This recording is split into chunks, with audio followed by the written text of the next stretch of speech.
I collapsed face first into the birthday cake they made for me. 7 months pregnant, surrounded by smiles I once believed were real. As I drifted in and out of consciousness, I heard him chuckle, not rush to help, not call my name, just laugh. And when I opened my eyes in the hospital, they said it was just stress.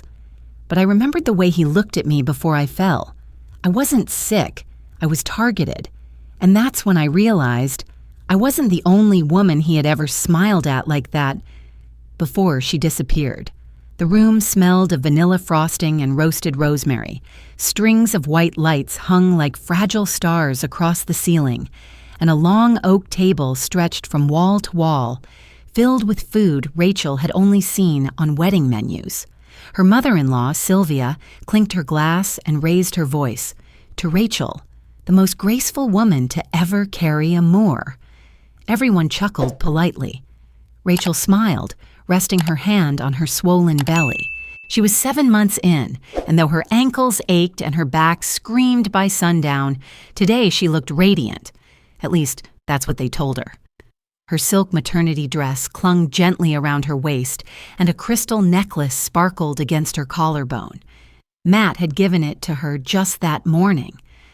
Matt stood beside her, one hand on her chair, the other gripping a wine glass. "She's the glue," he said to the table, "keeping us all together."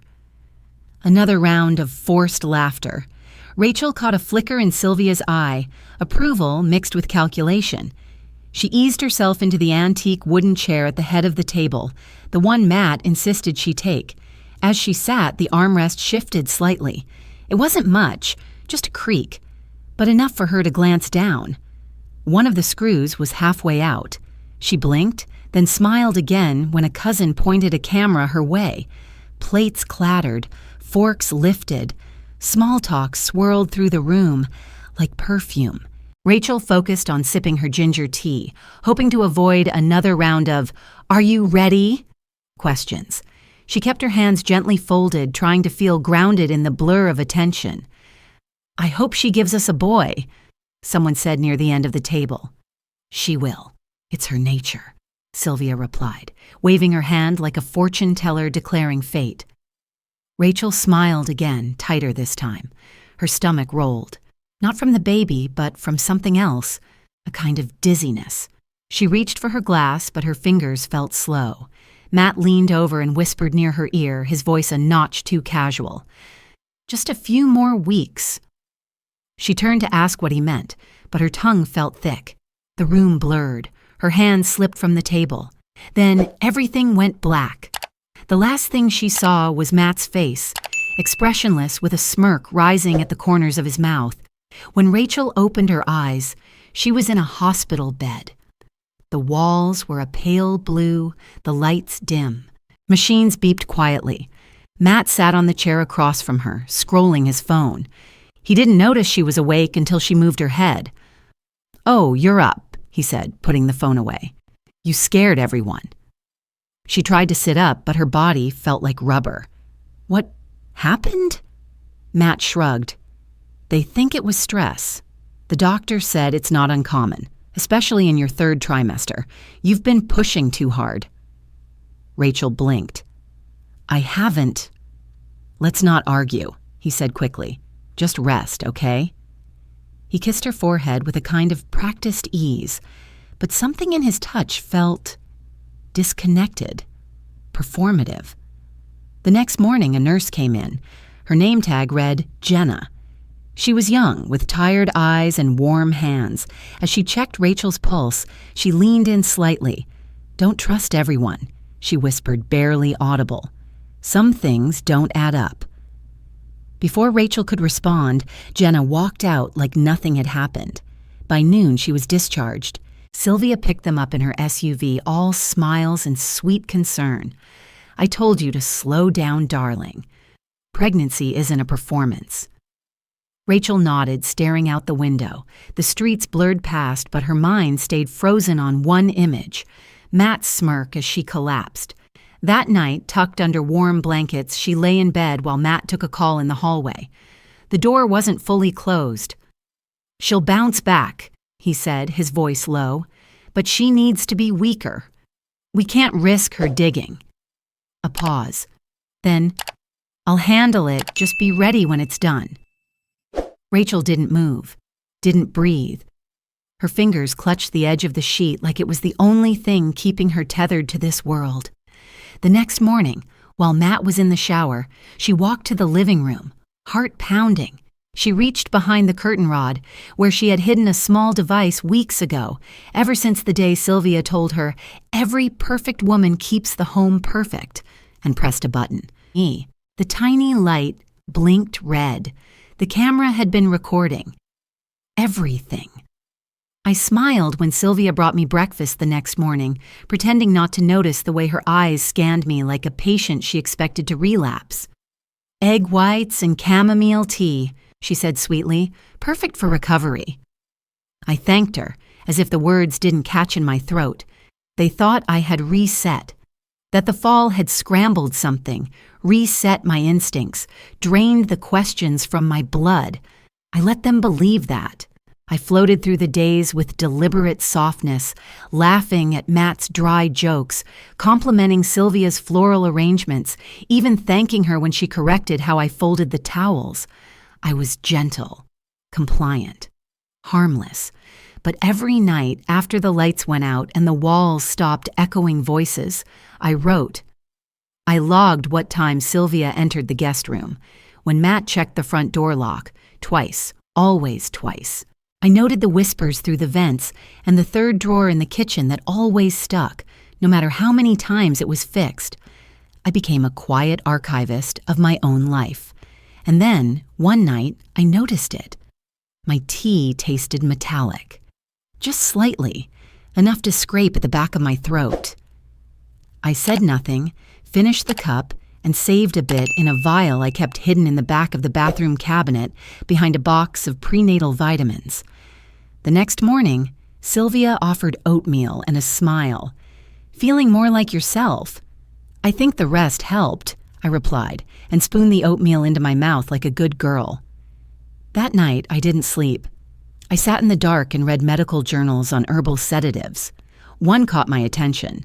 A rare extract used in Eastern Europe, tasteless in food but with mild paralytic effects when given over time. Not illegal, just quiet. I sent the tea sample to a private lab using a name I hadn't used in years, Rebecca M. Green. The initials were enough. I told Matt I was reconnecting with old college friends, craving nostalgia. He nodded, barely listening, eyes on his tablet. Days passed. I kept up the act, kissed him goodnight, smiled at breakfast, laughed on cue. But inside, I counted the hours. When the results came in, they were as precise as they were devastating. Low-dose paralytic compound detected, not found in prescribed medications, possibly introduced via infusion. I stared at the email on my burner phone, hands cold. He was drugging me, slowly, carefully, with intention. But I didn't confront him. I didn't scream. I didn't even cry. Instead, I opened my laptop and created a new profile on a forum for survivors of psychological abuse. I didn't use my name, my face, or even my city, just a title, She Who Watched. I began writing not my story, but fragments, scenes, glimpses into a woman's life who was praised too loudly, touched too softly, and never truly seen. People responded. Dozens, then hundreds. One comment stood out. "You're not crazy. They always say that when you're close to the truth." I felt something shift in me that night. Not hope, exactly. More like a recognition. I wasn't alone in the silence. I was surrounded by others who had once whispered to themselves, "This can't be normal." A week later, I received a direct message. No name, no profile picture. Just one line. "I know who your husband killed." I stared at the screen, the cursor blinking like a threat. I didn't answer immediately. I checked the IP, masked through multiple proxies. Whoever it was, they knew how to hide. I messaged back, "Why are you telling me this?" The response came in seconds. "Because I think you're next." My hands shook, not from fear, but from clarity. Everything I had suspected, everything I had recorded, it wasn't paranoia. It was evidence. And someone out there knew more. That night, I turned the lights off early and lay beside Matt as he scrolled through social media, laughing at a video with muted sound. He reached out and rested his hand on my belly, as if he'd done it out of instinct, not affection. "You're doing good," he murmured, almost to himself. "Just stay like this a little longer." I kept my breathing steady, eyes closed, pulse calm, because the truth was, I wasn't staying. I was planning. The audio file came without warning, no subject line, no sender, just a time-stamped message with a link that expired in 2 minutes. I played it in the dark, one hand hovering over the pause button, heart pounding like a trapped animal. At first, only static, then Matt's voice. Low, calm, deliberate. "You're panicking again," he said. A woman responded, barely above a whisper. You said you wouldn't touch me again." "I didn't. You tripped. You always trip when you get upset." Silence. Then the sound of something crashing, glass maybe, followed by her crying. "I don't feel safe," she said, voice trembling. Matt chuckled. "You're pregnant, Emily. It's the hormones. Don't let them ruin what we have." And then a sound that felt like a scream, but stifled, cut off. The file ended. I sat motionless for minutes after, not because I needed to process what I heard, but because I already knew. I'd known it in my gut, in the way Matt moved, spoke, smiled when no one else looked. The file didn't tell me something new. It confirmed everything. I waited until Matt left for work the next morning. Sylvia was at her weekly charity brunch. I had 2 hours. I went to the basement, the one Sylvia always kept locked under the pretense of preserving the wood. The key wasn't hard to find. Matt never thought to hide things from me. He thought I'd never look. The basement was colder than I remembered. Dust danced in thin streams of sunlight. Old furniture covered in sheets lined the walls. I moved slowly, eyes scanning every box, every drawer. A trunk sat in the far corner, heavier than it looked. Inside, newspaper clippings, ribbons, torn notebooks, photos. I pulled one out, a wedding photo. Matt in a tuxedo, a woman in white beside him. Her face was burned out with something sharp, maybe acid, but her hand still clutched a bouquet. I recognized the earrings, gold teardrops, tucked away in Sylvia's jewelry box. Emily. I flipped the photo over, a date, a scribbled message, to my forever. I stared at it until the words blurred. Behind the trunk, shoved between 2 beams, something caught the light. I pulled it free, a cloth bundle, stained and stiff. Inside was a single high heel, white satin, the toe crushed and rimmed with a dark brown crust that wasn't dust. Blood, dried, old, but unmistakable. I wrapped everything back as I'd found it, hands trembling. I wasn't just scared now. I was standing on the edge of something feral.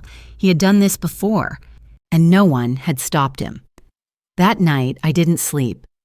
I stared at the ceiling, counting the seconds between Matt's breaths, wondering if Emily had done the same, wondering if anyone had ever believed her.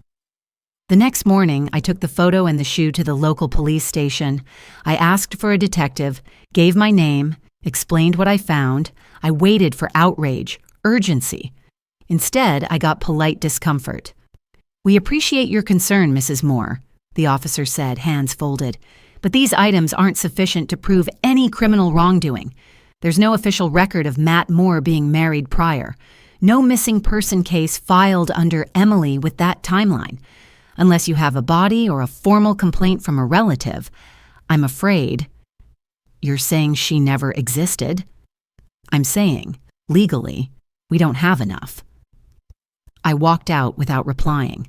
The wind felt sharper than it should have. I told Ava, my oldest friend, everything that night. Over coffee in her condo, I laid it all out. Emily, the tape, the shoe. She listened, sipping slowly, then leaned back and gave me a look I didn't recognize. "Rachel, are you sure this isn't postpartum anxiety or some kind of prenatal stress?" "Ava, Matt is one of the most put-together people I know. Stable, kind. Maybe you're seeing things in a certain light because of how overwhelmed you are." I stared at her, words drying in my throat.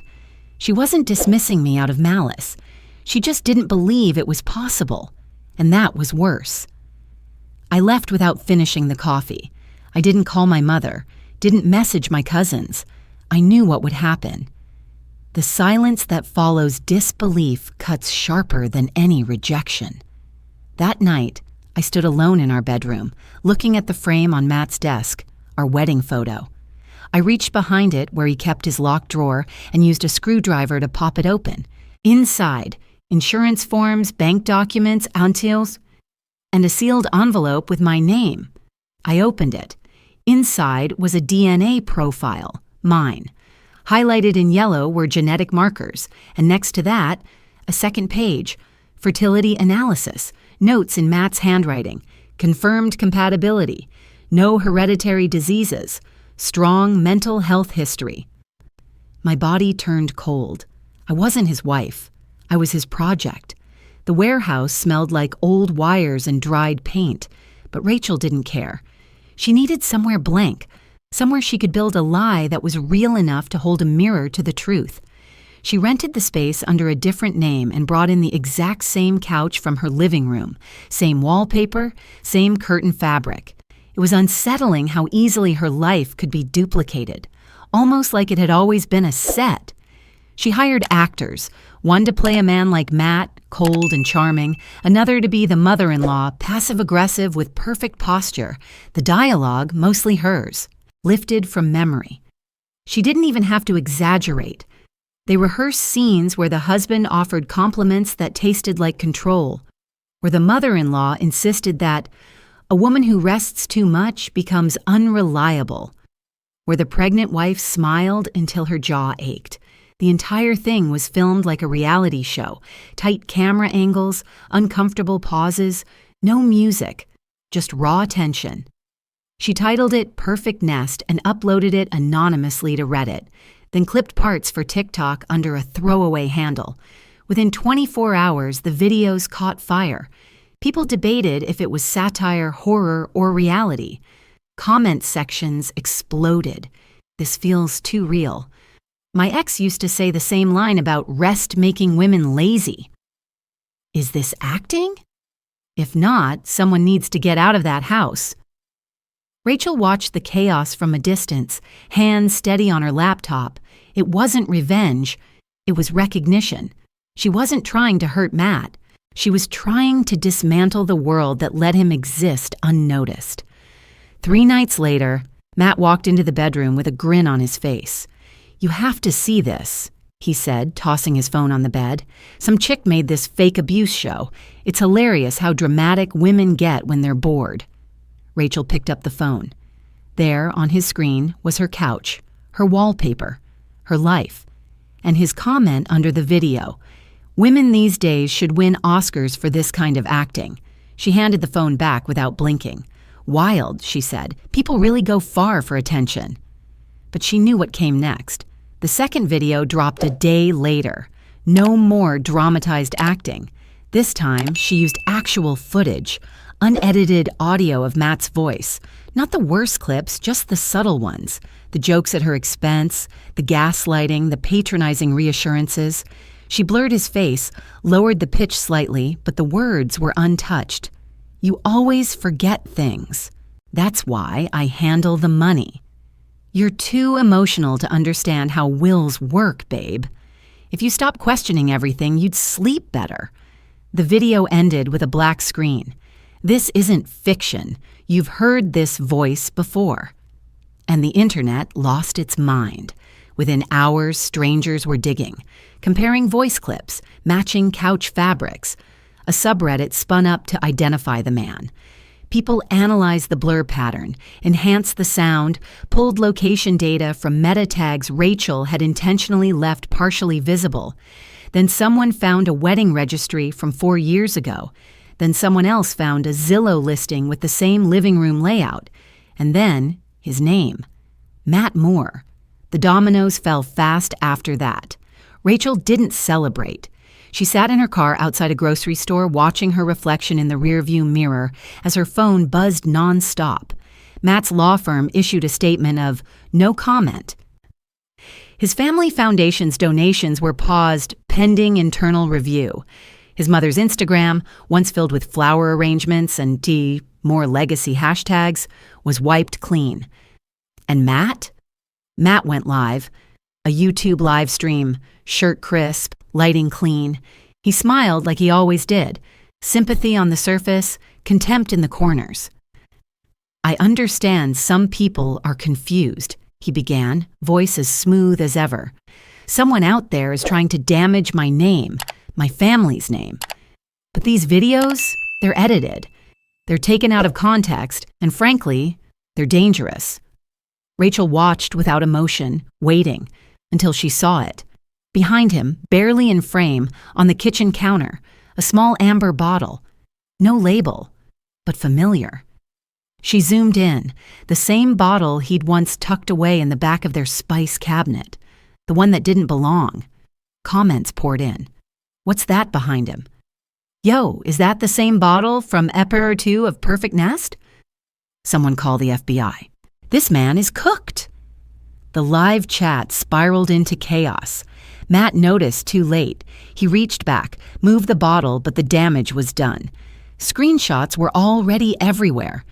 Rachel closed her laptop. Her heart wasn't racing. Her palms weren't sweating. She didn't need to run anymore, because for the first time since this all began, he was the one unraveling. The courtroom was cold and the overhead lights made everything feel too bright, like nothing could hide here, not even the past. Rachel sat on the witness stand with both hands resting over her stomach, her belly now firm and full, almost there, almost done. Matt sat across the room in a navy suit that didn't quite fit the man he'd become. His lawyer whispered constantly in his ear, but Matt only nodded, lips pressed into that same calculating smile he wore the night she collapsed. His eyes never met hers. The prosecution read the charges aloud. Attempted poisoning, emotional manipulation, intent to harm a pregnant spouse. The judge asked if she was ready. Rachel nodded once. She didn't cry as she spoke. Not once. She told them about the tea, the recordings, the hidden documents, the bottle behind him during the live stream. She didn't embellish or dramatize. Her voice was flat, tired. She had spent all her emotions already, and what remained was a hollow clarity. He never wanted a wife, she said. He wanted a vessel. When asked why she hadn't left earlier, she smiled bitterly. Because he built the walls so beautifully, I didn't realize they were a cage. Her mother sat behind her, stiff and silent through most of the trial. But when Rachel stepped down from the stand, she leaned forward just enough for the mic to catch it. I told her not to marry that man, but she loved him more than she feared him. The room went quiet for a beat, and then the defense made their move. They argued lack of intent, misunderstanding. The tea was alternative medicine, the audio clips manipulated. They painted Rachel as paranoid, hormonal, vindictive, a woman spinning stories from exhaustion. Matt never testified. He didn't have to. His team knew better than to let that mask slip in front of a jury. Despite it all, the judge allowed bail. Until sentencing, he said, there's insufficient risk of immediate harm. Matt posted bond the next morning. That night, Rachel heard a knock on her front door. 3 soft raps, no doorbell, just enough to say, I'm not going away. She didn't open it. She didn't need to. Through the peephole, she saw him standing there, hands in his pockets, smile stretched thin. She called the police. They arrived 30 minutes later. Matt was gone. We can't do anything unless he enters the property or breaks an order, the officer said. But there is no order yet, Rachel replied. The officer just shrugged. Then I suggest getting one. She didn't sleep that night. The next morning, she walked into the precinct, asked for a notary, and signed a document withdrawing her formal complaint. The officer raised an eyebrow. You sure about this? I'm sure, she said. It's over. And then she walked straight across the street to a waiting reporter. "I have one more thing," she said, handing over a flash drive. "It's never been released." The reporter hesitated. "What's on it?" His real confession, off camera, unaware he was recorded. Later that night, on a national broadcast, a new clip aired. Matt's voice, raw and laughing, played over images from Perfect Nest. "I could do it again. Hell, I could do it better this time. Some women don't even see it coming until it's too late." The public turned on him with fury now, not curiosity. Sponsors vanished. Friends distanced. The court date was moved up. His legal team scrambled. Rachel watched it all unfold from the passenger seat of a cab, heading nowhere in particular. By dawn, she was gone. She left behind no forwarding address, no social media trail, no bank activity. Not even Sylvia knew where she went. The only thing left was a note tucked into her mother's mailbox. "When the baby asks about her father, just say, 'I saved her life before she could love him.'" And then silence. Her house was sold, her number disconnected. The city moved on, but whispers remained. Stories of the woman who exposed a predator, who vanished before the world could praise her or punish her. Some called her brave, others called her unstable, but all agreed on one thing: she was never seen again. The house sat at the edge of a small town where no one asked questions if you paid cash and kept your yard clean. The land smelled of pine and earth, and the nights were so quiet that even the stars seemed to speak in whispers. Rachel, or the woman now known by a different name, moved into the modest cottage in late spring, blending into the rhythm of a place that didn't crave headlines or history. She opened a veterinary clinic 3 weeks after arriving. A simple sign: Pine Creek Animal Care. She treated injured dogs, vaccinated cats, offered free services for strays. The locals liked her, kind, competent, soft-spoken. She wore her hair shorter now, tied back loosely. No makeup, no jewelry. At home, the days were slower. She cooked in silence, read by the window, listened to birds instead of news anchors. But the house was not empty. Nova was nearly 6 months old and had eyes like polished onyx, deep, watchful, impossibly calm. Rachel never said her father's name, not once, to anyone. When asked about Nova's dad, she'd smile gently and say, "It's just us girls." Nova giggled like sunlight. She loved water and hated carrots. She slept best to the sound of rain and held onto Rachel's shirt like it was her lifeline. Rachel never told anyone what the name meant, but Nova was no accident. It meant new star, a violent burst of light that follows a collapse, something that should have destroyed, but instead illuminated. Most days passed like folded pages, simple, neat, without surprise. Until one afternoon in late autumn, a black Labrador limped into the clinic, led by a man with graying hair and a warm smile. "She cut her paw on some barbed wire," he explained. Rachel knelt to examine the dog without looking up. "Easy, girl, you're okay." The dog wagged weakly. "I'm Darren, by the way," the man said. "I just moved here, used to live out west." Rachel's hands froze, her gaze flicked upward. His face was older, lines deeper, but the eyes, she recognized them. Matt's best friend, his best man. She forced a smile. "Nice to meet you. I'm Marie." Darren didn't flinch. If he recognized her, he gave no sign. "I heard this town's peaceful," he said. "Figured I'd try peace for once." Rachel nodded. "We all need a little peace." They said nothing more. He left after 15 minutes, thanking her and promising to return for a follow-up. That night, Rachel double-checked her locks. She sat by Nova's crib for an hour, watching her breathe, making sure nothing had followed them from the past. She didn't run. Not yet. Not unless she had to. But she remembered now, the past doesn't knock. It waits. In her living room, a single bookshelf stood against the wall. Among dog-eared paperbacks and veterinary manuals was a small, thin spine with no author name. The cover was plain, just 5 words etched in deep red: "How to Survive Manipulation." It wasn't a memoir. It wasn't even a narrative. It was a collection of thoughts, strategies, warnings, truths buried beneath silence, written in second person, untraceable, self-published under a fake press, no interviews, no photos. But somehow, it had found its way into the world. Within weeks, it hit the online bestseller lists. People tagged it on TikTok, Instagram, Reddit. Survivors called it scripture. Therapists recommended it. No one could agree on who wrote it, but many began calling the author the same name, Red Phoenix, a woman who vanished but left behind fire. Rachel never commented, never claimed it. She didn't need to. Sometimes people would visit the clinic and ask if she'd read it. She'd smile, say, "I've heard good things," and return to treating their animals.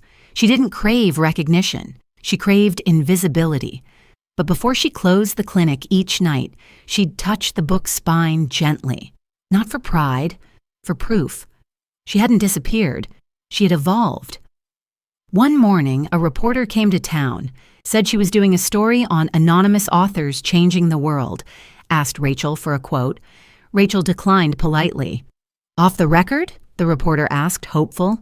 Rachel paused, then whispered, "They didn't break me." The reporter leaned closer. What did they do then? Rachel looked past her, to the tree line outside, where Nova's laughter floated in the wind like a song no one could erase. "They made me untraceable," she said, and with that she turned off the lights, locked the clinic, and walked into the fading light. Where she went after that, no one could say, but her words remained.